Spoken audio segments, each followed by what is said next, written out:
మహబూబాబాద్ జిల్లా ముడుపుగల్లులోని వెంకటేశ్వర స్వామి ఆలయంలో చోరీ జరిగింది. తాళాలు పగలగొట్టి ఆలయంలోకి చొరబడిన దొంగలు 2.5 తులాల బంగారు ఆభరణాలు, ₹1,00,000 నగదు దోచుకు వెళ్లారు. అర్చకుల ఫిర్యాదుతో కేసు నమోదు చేసుకున్న పోలీసులు సీసీ ఫుటేజ్ ఆధారంగా దొంగల కోసం గాలిస్తున్నారు.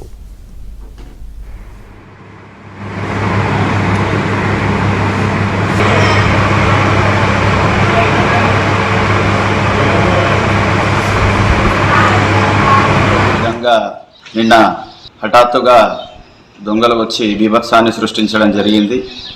సాక్షాత్తు శ్రీమన్నారాయణ శ్రీహరి అవతారమైనటువంటి శ్రీ వెంకటేశ్వర స్వామి వారి యొక్క దేవస్థానంలో ద్వారాలను ఛేదించుకొని వాటిని పగలగొట్టి స్వామివారి దగ్గర ఉన్నటువంటి 9 జతల పుస్తెలను దాదాపుగా 25 గ్రాములు ఉంటాయి.